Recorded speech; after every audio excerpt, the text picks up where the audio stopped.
Mr. Chair, sasang-ayon siguro ang COMELEC na sa pagsasagawa ng isang eleksyon ay umaasa ang taong bayan na ito ay maisagawa sa isang tapat, transparent at merong integridad na eleksyon. Po, sumasang-ayon po ang komisyon, Mr. Chair. At dahil nga po dyan, napaka-importante talaga na magkaroon ng eleksyon na may pagtitiwala, kaya lahat po ng kaparaanan ay gagawin ng COMELEC. Tama po kayo, Mr. Chair. Masiguro lamang yung ganong klaseng Tama po kayo, direksyon. Mr. Chair. At sa pagsisimula po ng pagkuha ng mga gagamitin natin, halimbawa yung sistema, yung mga makina, ayan po, kaya nga nagbibiding pa tayo, Mr. Chair. Yes, Mr. Chair. Tama po kayo. Pero sa amin pong pagkakaalam, ang isang seryoso po na maaring makasangkot sana sa pagbibigay ng tamang gagamitin ay na-disqualify po bago pa po siya nakapag-submit ng bidding, Mr. Chair. Tama po. Tama po, Mr. Chair. Yun po ay November 29, 2023. Ang first call ng bidding ninyo ay December 14, 2023. Meaning to say, Mr. Chair, bago pa po siya makapag-submit ng bid, na-disqualify na siya. Tama po. Tama po, Mr. Chair. Ano po yung naging basihan? Sapagkat, Mr. Chair, kahit hindi nyo na po siguro sabihin yung basihan, nagkaroon po ng ruling ang ating Korte Suprema na ang ginawa po ninyong pagdi-disqualify ay hindi naging tama. As a matter of fact, COMELEC, sabi po ng Korte Suprema, committed grave abuse of discretion. Tama po. Tama po, Mr. Chair. Kung inyo pong mamarapatin, maiksi lang po explanation. At dinala po kami ng Smartmatic sa Korte Suprema. Una po, papasalamat tayo sa Korte Suprema, hindi po siya nag-issue ng restraining order. Pinayagan po niya na magtuloy-tuloy ang COMELEC sa issue niyan. At ipinaliwanag po niya, nang sabi po ng Korte Suprema sa kanyang desisyon, na wala namang irreparable damage or injury sapagkat presumptive na bidder pa lamang yung Smartmatic. Number 2 po, doon sa issue na kung ano po yung basihan na ginamit po ng COMELEC, yun po yung issue, Mr. Chair, ng integrity ng mismong kumpanya sapagkat at that time, Mr. Chair, meron na pong kaalaman ng inyong Commissioner Elections patungkol sa nangyari noong 2016. At dahil po doon ay kinonsider po namin yung aming discretion. Sabi nga lang po ng Korte Suprema, mali ang COMELEC. Dapat pinapasok niyo muna ang Smartmatic sa procurement at pagkatapos tsaka nyo dinisqualify. Bakit dinisqualify prior to? But just the same, Your Honors, Mr. Chair, sabi po ng kagalanggalan ng Korte Suprema, COMELEC, prospective ito. Hindi po ito retroactive. Therefore, lahat ng ginawa nyo prior to ay okay lang, but it is prospective. Hanggang sa kasalukuyan po, ito po ay naka-motion for reconsideration, Mr. Chair. Mr. Chair, kung may tuturing po nating magulang ang Korte Suprema, pag-uusapan ay pag-aayos ng mga legal na usapin, ang isang magulang pagka sinabi po niya sa kanyang anak na, anak, mali ka dyan, nagkamali ka. Kailangan pa ba, Mr. Chair, na sabihin ng magulang na ituwid ng anak yung kanyang pagkakamali? Tama po kayo, Mr. Chair. Subalit, yung sumunod na kaso po na na-file sa COMELEC, questioning naman po, kine-question yung mismong kontrata na pinasok namin, hindi po minarapat ng Korte Suprema ng magulang na mag-issue at pahintuin ng COMELEC sa aming pong paghahanda. Naniniwala po ang COMELEC na kung mali po yung ginawa po namin, Mr. Chair, kung mali po yung unang ginawa ng COMELEC na sinabi prospective at hindi retroactive, sana po ay napigilan na rin kami ng magulang na wag ituloy yung lahat ng ginagawa po namin. Kung kaya po, hanggang ngayon po, nagtutuloy-tuloy po kami sapagkat wala naman pong pagpapahinto mula sa Korte Suprema. Mr. Chair, kasi iniintay po nung magulang na bigyan kayo ng pagkakataon na sa sarili nyo mismo, on your own initiative, ituwid po ninyo yung pagkakamali. Nung sabihin po niya na kayo po ay nagkamali, ang totoo po noon, Mr. Chair, kaya nyo namang ituwid, di ba ba? Mr. Chair, ang problem po namin, nung lumabas po yung desisyon ng Korte Suprema, nakapag-award na po kami.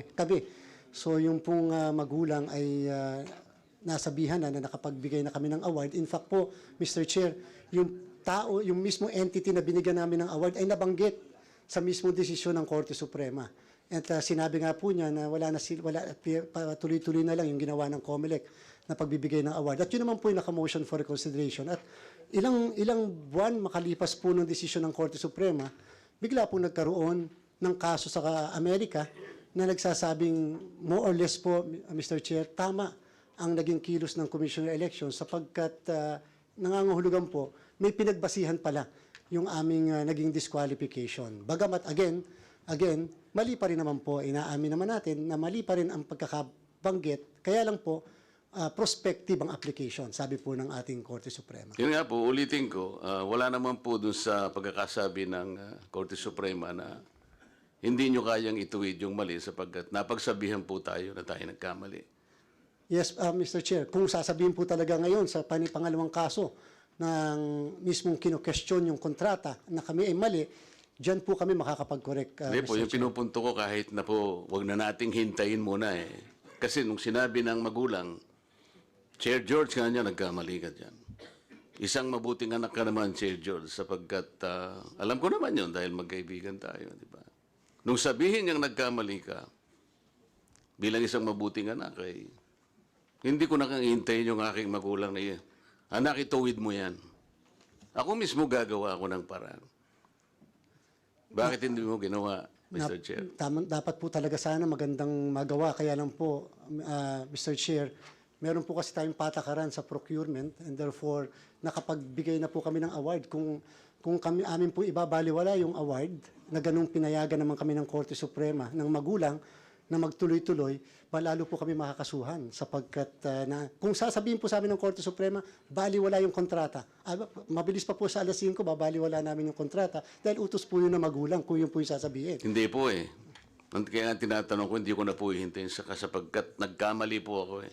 Pipilitin kong ipakita sa aking magulang na ang pagkakasabi niya sa akin na gano'n, sapagkat pinalaki niya sa gano'n, hindi ko siya hihintayin na sabihin pa sa akin, ituwid mo anak, ako na mismo ang gagawa. Alam po ninyo, Mr. Chair, kung bakit gano'n po ang binibilabor ko ito, sapagkat kung ito'y dumaan sa ganung paraan na transparent yung bidding, yung Smartmatic is a serious contender. Siya lang po yung pinaka-serious. Yung iba po hindi na bumalik.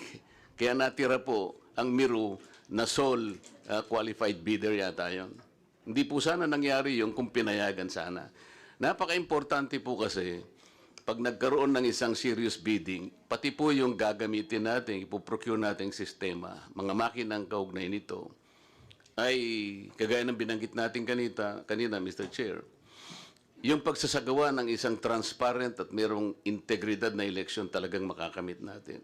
Kasi po, yun ang sinasabi ng batas, Mr. Chair. Halimbawa po, yung pong Section 10 ng ating Republic Act 9369 nata, Mr. Chair, pwede po ba niyong banggitin yung kaukulang provision doon? Na dapat po yung mismong sistema ay nagamit na in previous elections at alam na po, Mr. Chair, yan pong provision na yun, yung mismong sistema, may mga certain sectors po kasi Mr. Chair nagsasabi na dapat tinupad at sinunod namin yon. Kaya lang po, Mr. Chair, ang interpretasyon po kasi ng ibang... Ang pagkakasabi niyang eksakto kasi, Chair, ganito eh. Must have demonstrated capability and been successfully used in prior electoral exercise here or abroad. Napaka-importante po kasi na pasakop tayo sa batas na yun sapagkat yun po yung maaring makapagbigay ng kasiguruhan sa ating mamamayan, walang madi-disenfranchise sapagkat magpapakaingat tayo na yung requirement na yun talagang maganap. Mr. Ito Chair, pong mga sistemang ito, kung ipapatuloy ko po, Mr. Chair, ay nakasaad din naman, meron din kayong nakasaad sa inyong TOR kasi, Mr. Chair. Pwede po ba yung pakibasa yung pahina 20 nung inyong terms of preference, Mr. Chair? kung inyo pong mamarapatin, Mr. Chair, sapagkat hindi ko po talaga dala yung terms of reference namin, then kung inyo pong mamarapatin, baka po makikibasa nyo po